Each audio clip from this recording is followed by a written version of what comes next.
गुरुग्राम 22 नवंबर 2024। अग्रणी health care provider Artemis hospital और प्रतिष्ठित फिजियोथेरेपी एवं rehabilitation centre एबीटीपी Abhinav Bindra targeting performance ने advanced physio care clinic launch करने का ऐलान किया है। इस रणनीतिक साझेदारी के माध्यम से दोनों संस्थान अपनी विशेषज्ञता के साथ दिल्ली एनसीआर के मरीजों को विश्वस्तरीय फिजियोथेरेपी एवं रिहैबिलिटेशन सर्विसेज उपलब्ध कराएंगे। इस एडवांस्ड फिजियो केयर क्लिनिक में निम्नलिखित समस्याओं के इलाज के लिए अत्याधुनिक टेक्नोलॉजी का प्रयोग करते हुए विशेष रूप से प्रोग्राम तैयार किए जाएंगे। मस्लोस्केलेटल रिहैबिलिटेशन, आर्थराइटिस, कमर दर्द, घुटनों के दर्द और जोड़ों के डिस्फंक्शन के लिए इलाज। Neurological rehabilitation, stroke, spinal cord की चोट और पार्किंसंस डिसीज के लिए एडवांस्ड केयर। जेरियाट्रिक रिहैबिलिटेशन, वरिष्ठ नागरिकों के लिए मोबिलिटी, स्ट्रेंथ और जीवन की गुणवत्ता में सुधार। पीडियाट्रिक रिहैबिलिटेशन, डेवलपमेंटल डिले और ऑर्थोपेडिक चुनौतियों का सामना कर रहे बच्चों के लिए विशेष programme. Sports injury rehabilitation, athletes और शारीरिक रूप से सक्रिय लोगों की तेज रिकवरी। कार्यक्रम के दौरान उपस्थित आर्टेमिस हॉस्पिटल्स की एमडी डॉक्टर देवलीना चक्रवर्ती ने कहा, हमारे अस्पताल में advanced physio care clinic launch करने के लिए एबीटीपी से साझेदारी को लेकर हम उत्साहित हैं। इस गठजोड़ के माध्यम से हम अपने मरीजों को सर्वोच्च गुणवत्ता की फिजियोथेरेपी एवं रिहैबिलिटेशन सेवाएं उपलब्ध कराने में सक्षम हो पाएंगे। हमारा लक्ष्य मरीजों को तेजी से रिकवर करने में मदद करना है। हेल्थ केयर के मामले में आर्टेमिस हॉस्पिटल की विशेषज्ञता और फिजियोथेरेपी में एबीटीपी की विशेषज्ञता के साथ इस क्लिनिक का उद्देश्य दिल्ली एनसीआर में पेशेंट केयर के नए मानक स्थापित करना है। इस क्लिनिक में फिजियोथेरेपी के क्षेत्र में अत्याधुनिक टेक्नोलॉजी का लाभ लेते हुए सटीक एवं प्रभावी रिहैबिलिटेशन सुनिश्चित किया जाएगा। इनके माध्यम से posture, balance, mobility, muscle strength, pain management और कोऑर्डिनेशन समेत रिकवरी के प्रमुख मानकों से जुड़ी समस्याओं का समाधान किया जाएगा। जो नीड होता है वो विंटर्स में और ज्यादा होता है और विंटर्स में आपको जैसे पता है कि कार्डियक इवेंट्स ज्यादा होता है, तो हम लोग बहुत केयरफुल होते हैं। जो लोग हमारे एडवांस फिजियोथेरेपी सिस्टम्स पे आते हैं उनका पूरा कार्डियक इवैल्यूएशन पहले होता है, पूरा ओल्ड हिस्ट्री, क्या क्या मेडिकेशन क्या चल रहा है सब देखने के बाद ही फिजियोथेरेपी किया जाता है। सो वी किस तरीके से काम करेगा रिहैबिलिटेशन में? जब पैरों में कई तरीके के इफेक्ट हो जाते हैं तो उस तरीके में रिहैबिलिटेशन में किस तरीके से पैरामीटर्स को देखना पड़ता है? नहीं तो हमारा जो प्रोटोकॉल है वहाँ पर है, जो भी फिजियोथेरेपी में आते हैं पहले उनकी पूरी हिस्ट्री पता करना होता है कि ये क्या क्या दवाइयाँ लेते हैं, कौन सी सर्जरी से गुजरे हैं और उनका एग्जिस्टिंग प्रॉब्लम क्या है। सो बेस्ड ऑन दैट और उनके रिस्क फैक्टर असेसमेंट के बाद एक रिस्क फैक्टर असेसमेंट शीट होता है हमारा, उसके बाद ही हम उसको फिर पेशेंट स्पेसिफिक फिजियोथेरेपी उनको हम देते हैं ताकि उनको कोई ये जो आप मूवमेंट हो या मैनूवरिंग हो इससे कोई साइड इफेक्ट्स ना हो। तो यही फायदा है एक हॉस्पिटल में डिपार्टमेंट ऑफ फिजियोथेरेपी का होने का, बिकॉज हम लोगों को पूरा उनका पिछला हिस्ट्री, उनका मेडिकेशन हिस्ट्री, उनका करंट प्रॉब्लम सब पता चल जाता है, बिकॉज हमारे पास एक हॉस्पिटल इंफॉर्मेशन सिस्टम है, उसके थ्रू सारी चीजें पता चल जाता है। So we then tailor it as per the need of the patient. हम ऐसी कोई चीज नहीं करते हैं जिससे मैनूवरिंग से उनको आगे और प्रॉब्लम हो। होम सर्विस बहुत देते हैं आजकल। जी और वो प्रैक्टिकल भी नहीं है जी। उस तरीके से कैसे बचा जाए कस्टमर? देखिए जैसे हमारा भी एक होम केयर है जिसका नाम है सोलिस, बट ये होम केयर इज लेड, उसमें 5-6 डॉक्टर्स हैं, फिजिशियंस हैं जो इस होम केयर को लीड करते हैं। Whenever there is a requirement for physiotherapy at home, कि घर पे हम फिजियोथेरेपी करना चाहते हैं, ये हमारे लिए मैंडेटरी होता है कि जाने के पहले उनकी पूरी मेडिकल हिस्ट्री हम पता करें ताकि हम लोग सारे प्रोज एंड कॉन्स वे करके ही आगे बढ़े। Initiative first and what it means to not just public public in general, but also the sports persons, including elite sports persons?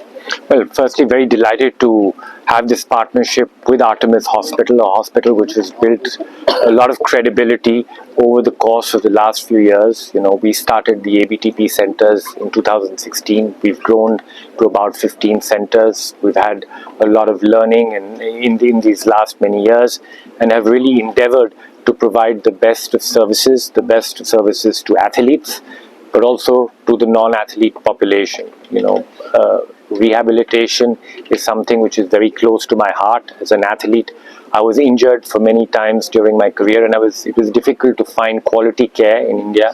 And with that in mind, we started this initiative, and it has been an endeavor to service athletes. That is an important aspect of what we do, but it is an equally important aspect of our work to provide quality care of the highest level to normal people who are going through, who've gone through an orthopedic surgery or have had neurological issues, cardiac issues, etc.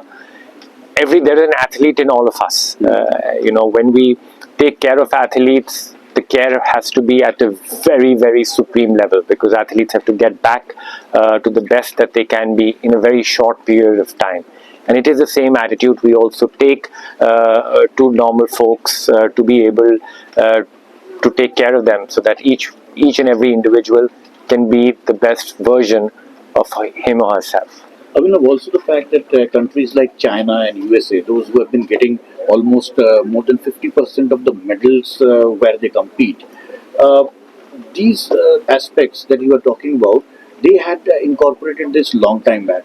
Do you think that it's high time that we, surge ahead and follow the same, so that our athletes are always in the best shape? And also, It's a valid point, and injuries are unfortunately a part and parcel of an athlete's life and an athlete's career.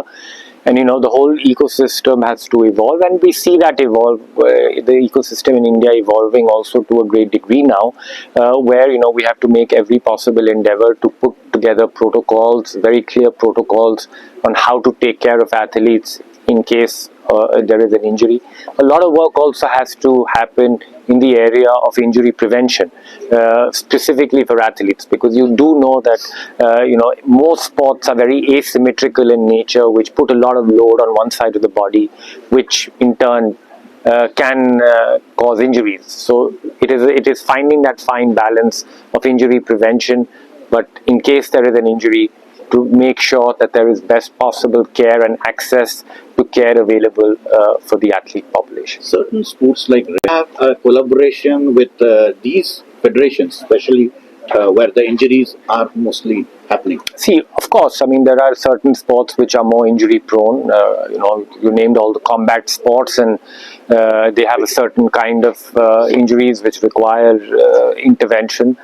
We are working with all kinds of sport. We work with, I think, 16 or 17 sporting disciplines, and we can't differentiate between A sport and B sport. We have to cater to everybody and cater to everybody's unique needs. And you rightly said that a boxer will have a very different requirement than a shooter, for example, but it is a matter of understanding what those unique requirements are, and then putting together a program which really is customized to the athlete's need. Even within the sport, there will be changes, and similarly with patients, each patient will be different, and while there are basic protocols already put into place, it's very important to be able to customize each patient's interventions, and that's where the role of technology becomes quite powerful, because then technology really assists and empowers the people working on the ground to be able to make that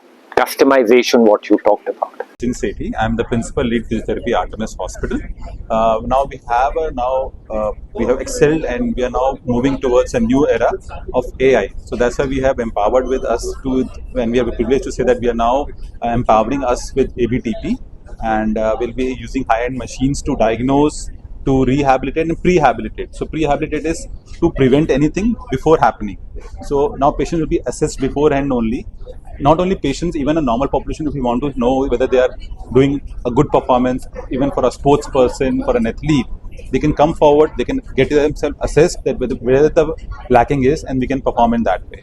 sir अभी जो elements यहाँ पे start किए गए थे equipment क्या इस तरह से और गुड़गांव में ऐसा सेटअप है? जो ये इक्विपमेंट्स है ये पूरे गुड़गांव में नहीं, इवन दिल्ली एनसीआर में भी बहुत लिमिटेड प्लेस में है, वो भी सारे नहीं है, एक आध। इवन अगर हम बात करें इलेक्ट्रोथेरेपी क्या होता है, कुछ मशीन्स होती हैं जिनके थ्रू हम पेन मैनेजमेंट्स करते हैं। जैसे किसी को नी में पेन है, मस्कुलर पेन है, तो उसमें हम कुछ इलेक्ट्रिक मोडालिटीज यूज करते हैं जो उस पेन को कम करने में हेल्प करता है, तो वो इलेक्ट्रो मोडालिटीज होती है। सर फिजियोथेरेपी जो किस तरीके से फायदेमंद है? अगर हम किसी एक पर्टिकुलर स्पोर्ट्स पर्सन की बात करते हैं, सपोज हम विराट कोहली की बात करते हैं, ठीक है, he is a cricketer, right, उसको एजिलिटी भी चाहिए, उसे भागना भी है, उसे ग्रिप स्ट्रेंथ भी चाहिए कि उन्हें बैटिंग भी करनी है, उन्हें कैचिंग भी करनी है। सो एक स्पोर्ट्स पर्सन के लिए, हर एक स्पोर्ट्स पर्सन के लिए एक इंडिविजुअल नीड होती है। बट अगर हम ये चीज हम बुमराह की बात करें, जो बॉलर है, उसकी नीड्स और विराट कोहली की needs, both are cricketers, but उनकी दोनों की डिफरेंट है। बुमराह को शोल्डर स्ट्रॉन्ग चाहिए, बट सेम वे हमारे जो विराट कोहली हैं उनको ओवरऑल एजिलिटी स्ट्रॉन्ग रखनी है। तो इसलिए ऐसे एथलीट्स जिनकी हम एक स्पेशल नीड्स होती है, हम उनको इन मशीन के थ्रू केटर कर सकते हैं, डायग्नोज कर सकते हैं कि आप किस पर्टिकुलर सेगमेंट में लैग कर रहे हैं, और हम उसको ट्रेन कर सकते हैं ताकि वो अपनी परफॉर्मेंस को एनहांस कर सकें। सर जो स्पेशल पीपल होते हैं जिनके मतलब पैर और हाथों में प्रॉब्लम होती है, उनको किस तरीके से फिजियोथेरेपी फायदा देती है? सेम जैसे एक स्पोर्ट्स पर्सन होता है जिनकी अपनी रिक्वायरमेंट होती है, सेम वैसे ही एक स्पेशल पर्सन की भी, एक स्पेशल चाइल्ड हो गया, या एक वी डोंट से कि वो अंडर प्रिविलेज्ड हैं, बट एक स्पेशल नीड पर्सन जो है, ठीक है, हम उनको हैंडीकैप नहीं बोलते, हम उनको एक स्पेशल नीड पर्सन बोलते हैं। आज गांधी जी ने बोला था, हम एक स्पेशल नीड का पर्सन का हर एक का स्पेशल नीड होता है। हम उसको इन मशीन के थ्रू केटर कर सकते हैं कि पहले ही कि हमारे पास ये रेजिड्यू है, इसको हम कैसे एनहांस कर सकते हैं। तो वो चीज़ें आजकल टेक्नोलॉजीज हेल्प करती हैं, जो हम कई बार नेकेड आई से हम नहीं डायग्नोज कर सकते, वो इन मशीन्स में हम एनहांस कर सकते हैं।